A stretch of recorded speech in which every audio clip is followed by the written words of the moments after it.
Hello, and welcome to Stand Out or Shine Through. Today, we're going to use the competitive analysis framework to help you clarify the space that only you and your company can fill. What if your dream client landed on your website and couldn't clarify that you were the company that was best for them? Do you ever feel like your company isn't getting the attention it deserves, even when you offer bold, brilliant solutions that are transformational? And are you struggling to clearly articulate what makes your company unmistakably different in the sea of sound alikes? Have you poured your time and energy into growth, but still feel unsure how you stack up to your real competitors? And do you long for the clarity and confidence that comes from truly knowing the space your company can fill? Today, we are focused on helping you resolve those important questions and figure out the space only your company can fill. This isn't about competing harder, it's about standing fully in your distinction. We're going to explore how to discover your true competitors and use this insight to sharpen your strategy, messaging, and growth. This process has always been a little bit of a reluctant process. I like to focus on the purpose of my business, my customer. Focusing on my competitors sometimes feels like I'm focusing on the wrong thing. I invite you to shed that thinking and be open to seeing how your competitors will help you, not just your customers, help you clarify why your company is brilliant and why it is stand out in specific ways. Today, we're going to identify 3 to 5 core competitors. These are businesses whose offerings most closely rival yours in the eyes. Think about who that might be. Start to get in your head around who are my core competitors? Who are the businesses that my customers might consider along with mine? These aren't just companies in your general category. These are the real alternatives. Start to get your ideas going about who are your 3 to 5 core competitors. We're going to use one of our tools today to look at your core competitors, but also we're going to look at competitors in general. And this is going to help you gain clarity and confidence about where you are specifically meant to own the game. So today's focus within the Force for Good system is core competitors. We're going to use the competitive analysis framework, a wisdom tool to map out not just your core competitors, you'll do that.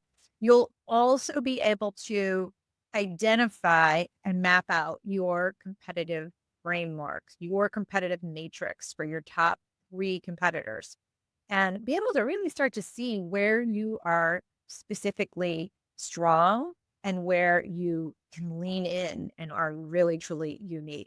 This is part of what I've always learned in doing competitive analysis. It helps me as the founder, you with your team, really say, this is where we can be great. Let's really home in on this market because I can see it's a very special place for us to live. And our DNA as a company is meant to live there. So if you haven't already, go ahead and download the competitive analysis framework.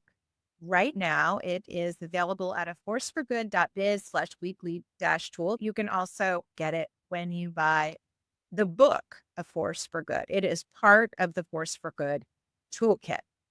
Humans make sense of things through contrast. One of the reasons why knowing your competitors is helpful is because it helps your customers understand you versus all the others out there, right? So we want to help articulate what makes us unique, be able to use language that specifies what's unique about us. Knowing what your contrasts are to other providers' offerings will help you set your company, your team, your solutions apart. This is also going to help you see where to lean in. It'll help you see what product developments to make, how to shape your marketing messaging. It also will help you decide pricing. It'll help you decide which price to provide, where you want to fit in the matrix of all the competitors out there. So being clear about who you're not is one of the fastest ways to become who you truly are. This is the thought I invite you to bring into this discussion today because you're going to see things through your competitors that are different than you. You can decide this is what I'm not. But instead, this is what I am. So let's use that wisdom to help us dive in and first look at the 4-page growth plan. This is one of the essential tools. This is the tool that you can use every week to help remind yourself as a leader where you're going, how you're getting there, what your purpose is, who you're serving, and what they need. On the 4-page growth plan, you'll find competitors. On the first page, about 3/4 of the way down the page, you'll see core competitors. And at the end of this session today, you're going to write down the core competitors that you discover. And you're also going to use that as a reminder of what your differences are and how you would like to be known and which lane is going to be you, your company. As we use our wisdom tool, you are going to embark on a competitive analysis. And I'm going to walk you right through it. It's going to be very simple. You'll identify your key competitors, compare their offerings, pricing, positioning, and brand strategies. In the day of AI, this kind of work is actually so simple. You can just ask for it, and your chats or perplexities of the world will help you do this automatically. This is going to help you understand where you fit in your pricing, your positioning, your brand strategies. You're also going to understand your strengths, weaknesses, white space opportunities, along with where your competitors are. And that may drive where you're like, well, they're really good over in this particular area. I don't know that I want to compete there, especially because we're really good over here. And so the goal is to uncover what makes your company distinct, desirable, and defensible. I want to say a little bit more about this idea of looking at competition and the idea of contrast. The brain likes contrast. Our brains are designed to detect differences, not similarities. Yes, this, not this. Yes, this, not this. It's the way your brain works. It filters that way. When you give your market messages of contrast, you are better able to communicate with them. All right. You'll be able to claim the space that only your company can fill. This isn't about competing harder. It's about standing fully in your distinction. Think about how that can make a huge difference for you as you embark on your customer journey. The first area around contrast is contrast sharpens perception. Our visual and cognitive systems evolved to notice change and edges. It's how we survived. The human brain is constantly scanning for differences to prioritize what matters most. The visual system, for example, is more sensitive to changes in contrast than to absolute luminescence. And was part of a study that was done by Herbs in neuroscience in 2001. And so whether it's light and dark, success or failure, risk or safety, these contrasts draw our brain's attention. Without it, everything blurs. With it, meaning becomes visible. Another reason contrast helps the brain is contrast highlights what's important. Our decision making improves when options are clearly differentiated.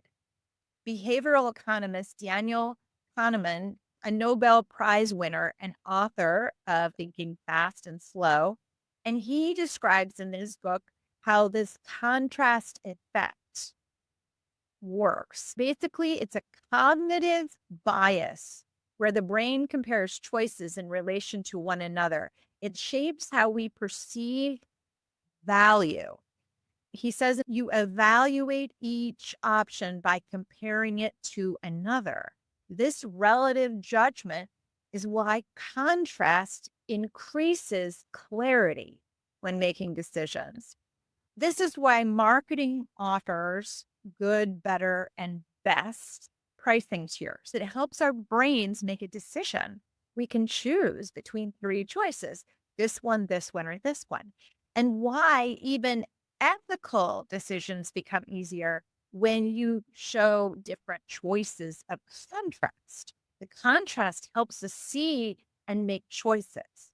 So wherever you can use contrast and choice together, it will speed your listeners' ability to make a decision. Another reason why contrast helps the brain is that it clarifies complex concepts. Contrast is how the brain simplifies and categorizes information. Learning improves when people see not just what something is, but what it is not.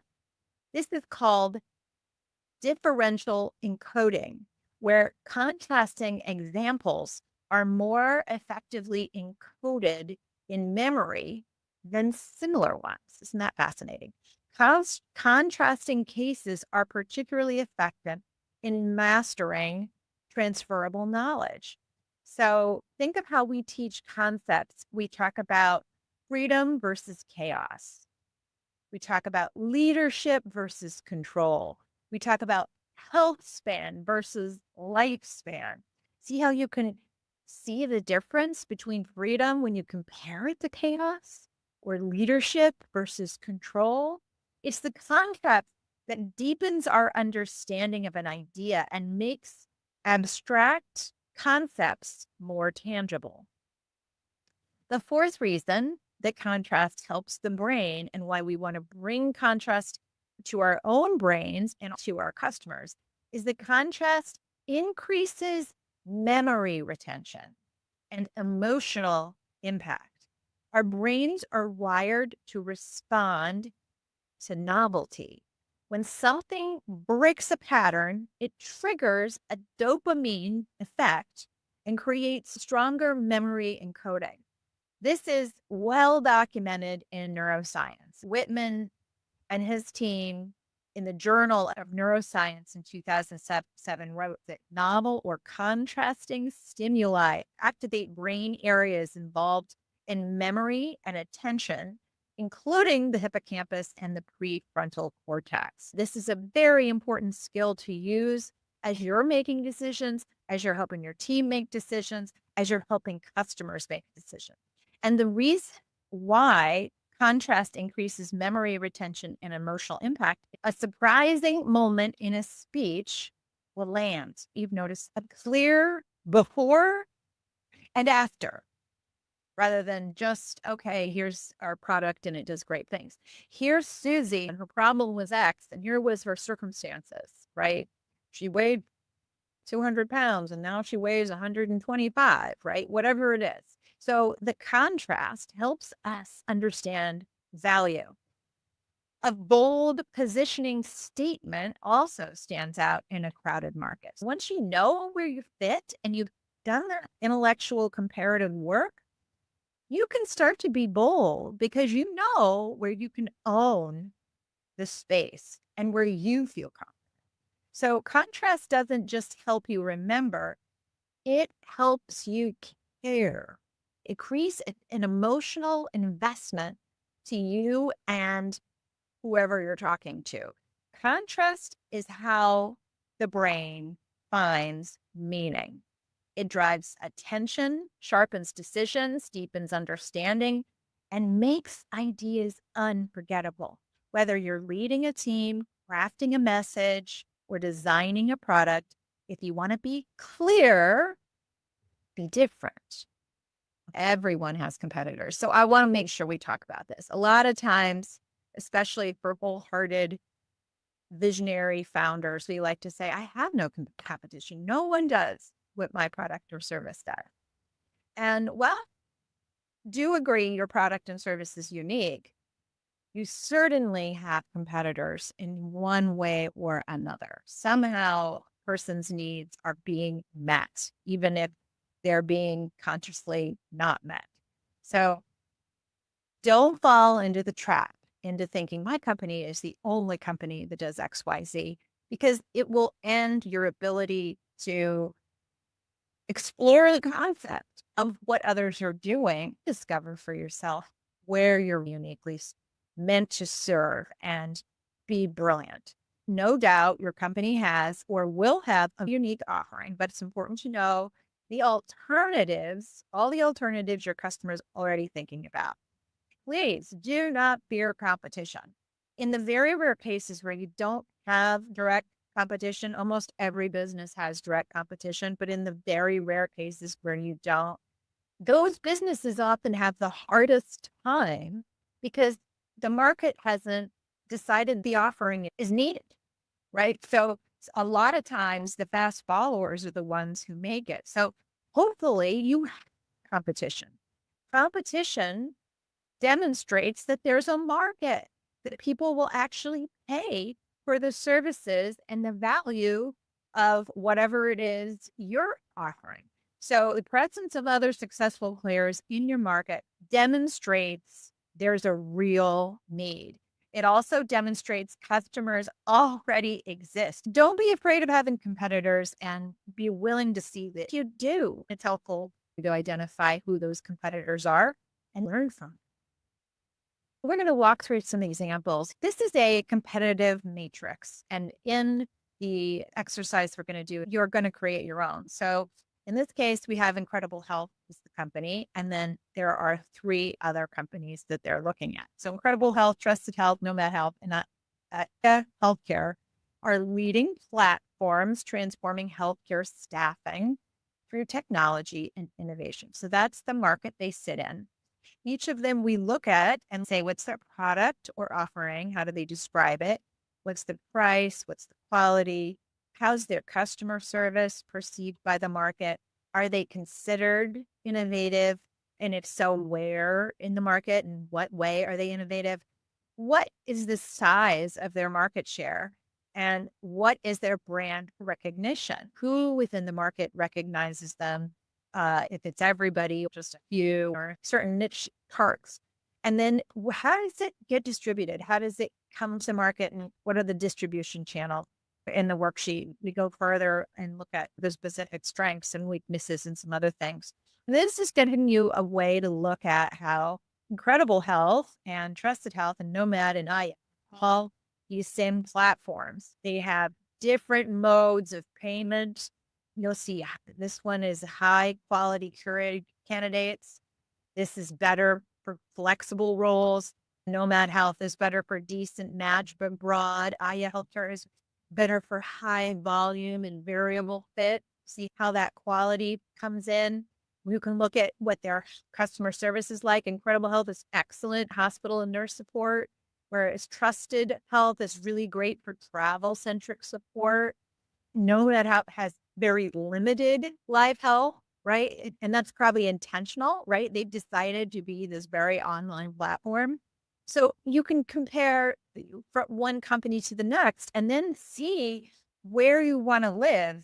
Attention Grace, this is the company that I'm invested through a venture fund.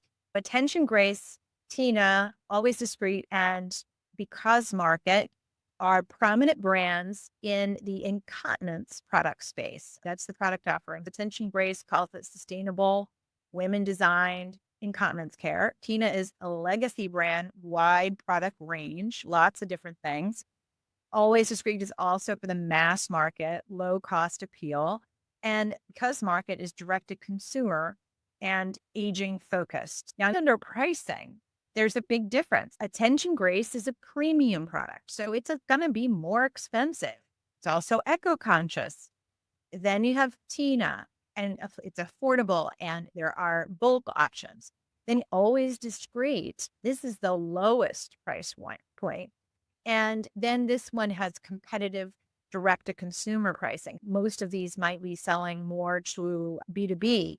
And this one has some good pricing on the D2C. You'll see there's differences in their how they focus on quality. You'll see what kind of customer service they have.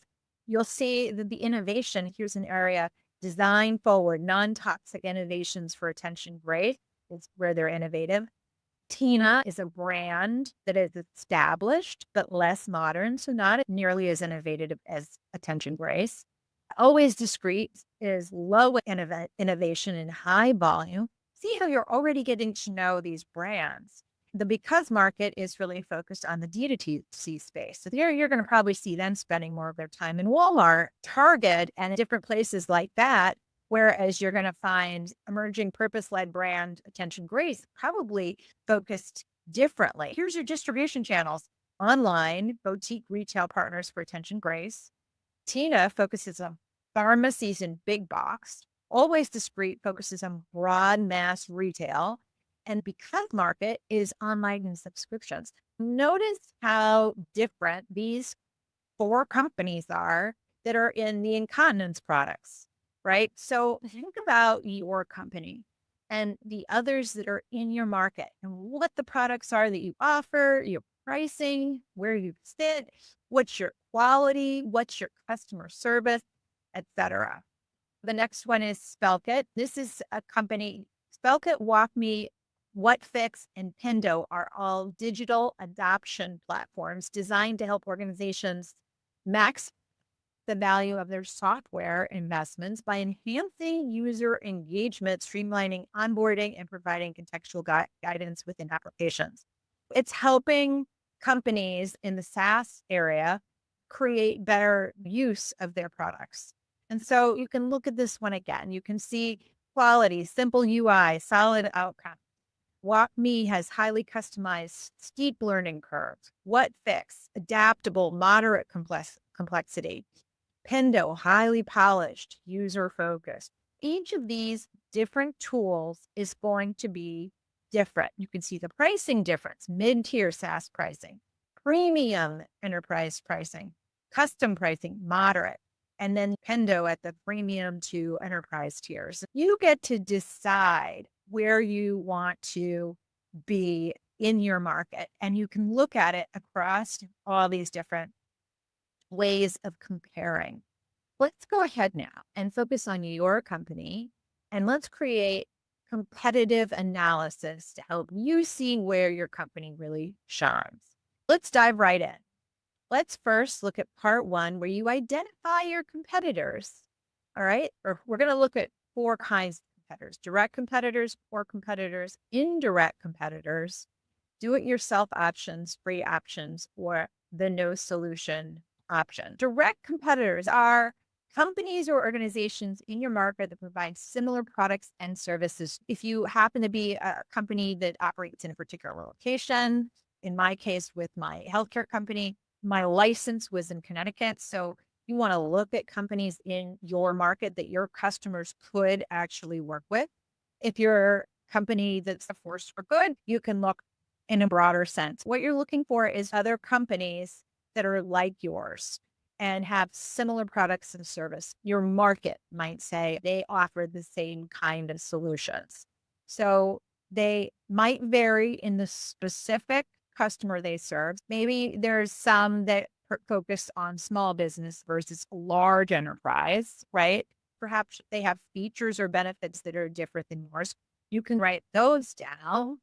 They might have a different price point than yours. You might be in the mid tier, they might be in the higher or lower tier. Include those in your list. Get a list of at least 10 companies that provide similar products and services as your company. That's the first step.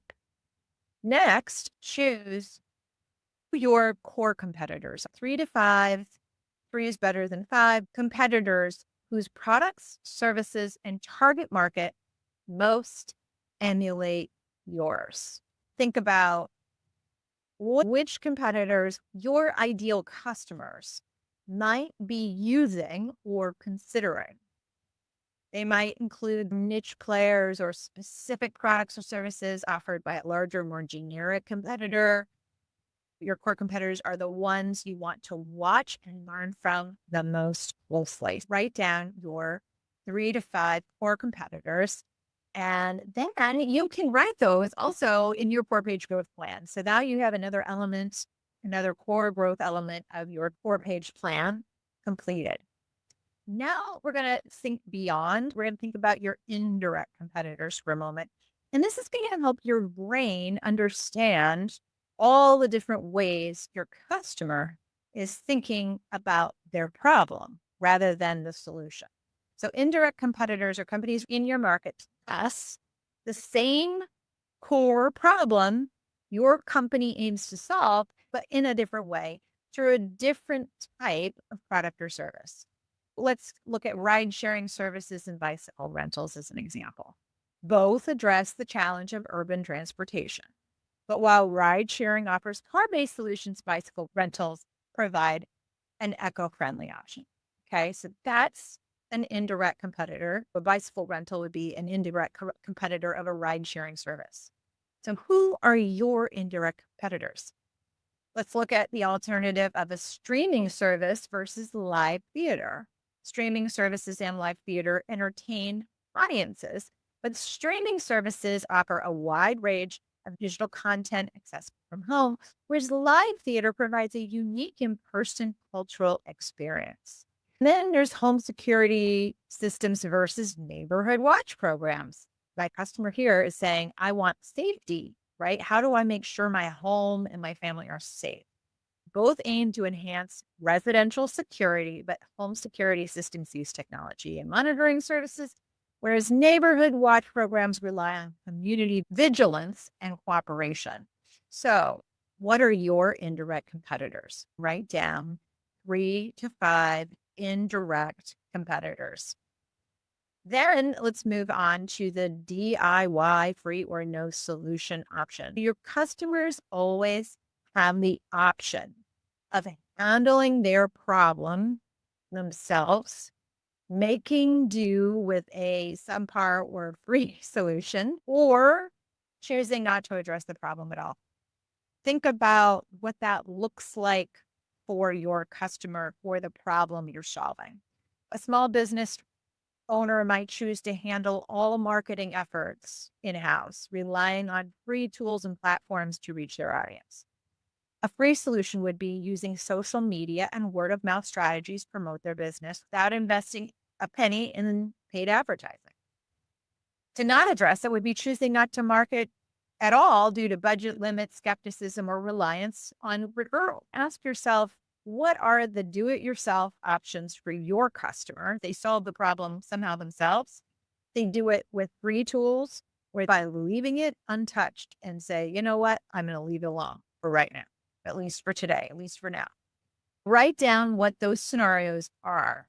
And in the example of not addressing it, pay attention to what that looks like and how that problem might grow or become more complex or triggered at different moments in time in the future, because those might be moments where you could re-enter if they decide to choose that option of not addressing it. Okay, so now we've talked about the different types of competitors. Now we're going to build a competitive analysis criteria.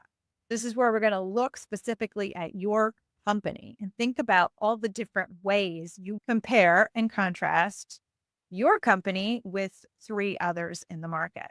What we've done here in the competitive analysis framework is we've created some basic ideas of what you might compare, things like features, benefits, claims, and then you can add or change whatever these are to be specifically relevant to your market. It's valuable to your customer and how your competitors stack up next to you.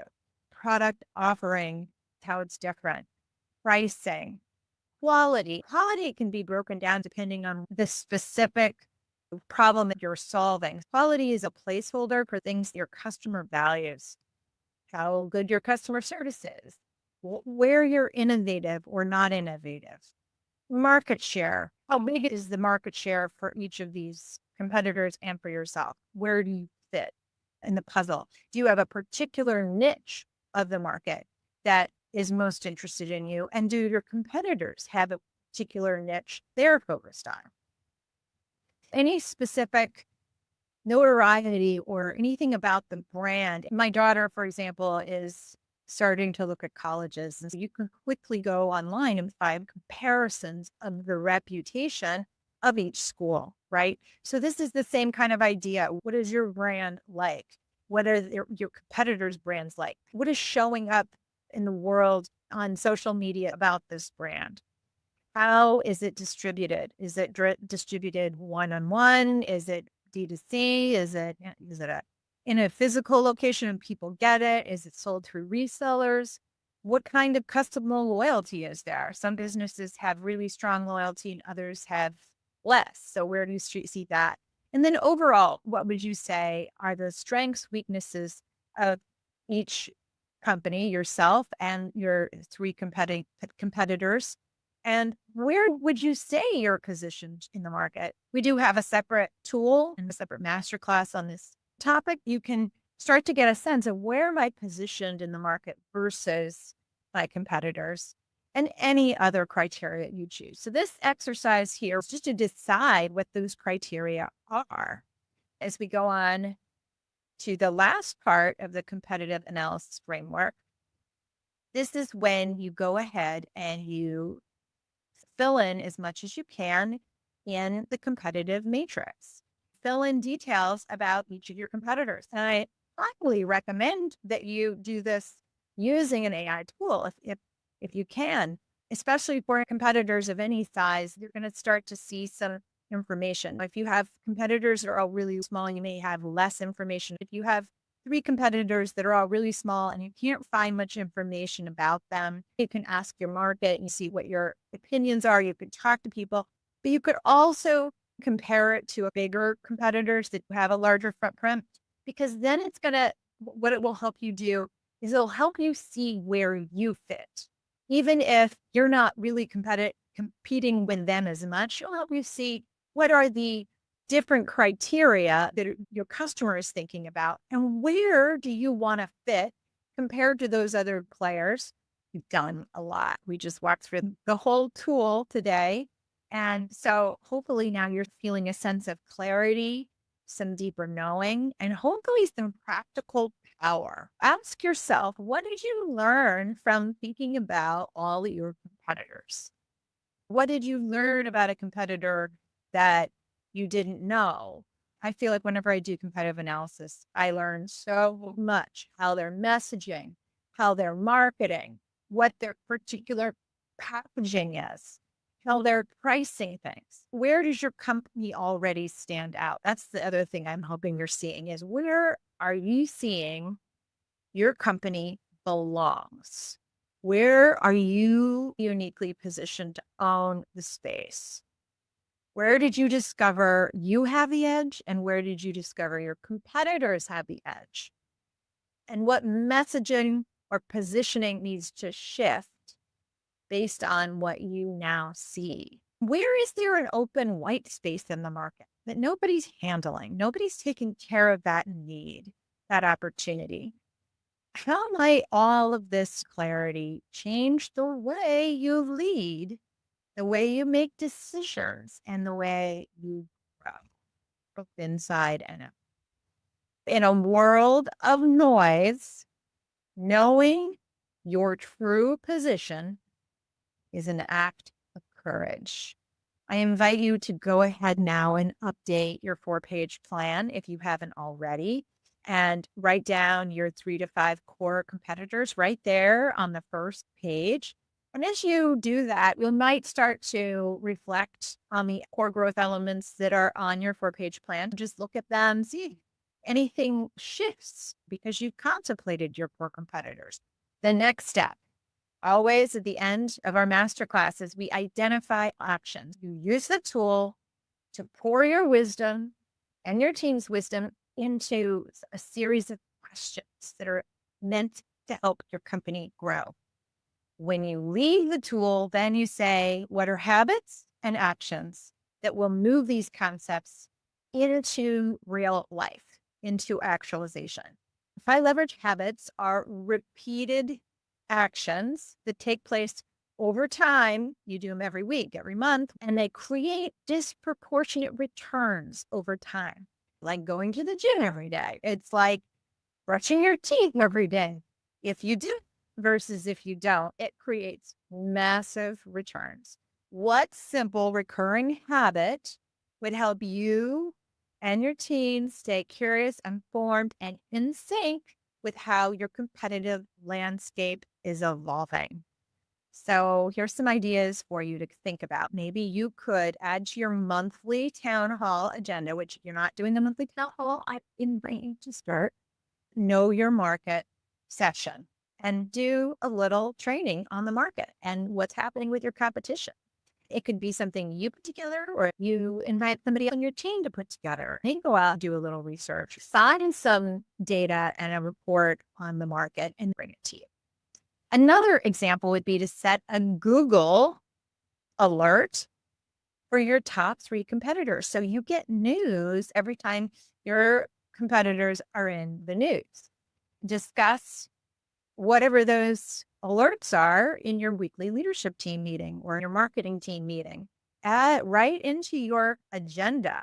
So it reminds you every week, what was the news that came up this week on our Google alerts on our competitors? And then you say, oh, they just launched a new product. Oh, they just had an inquiry from the state or whatever.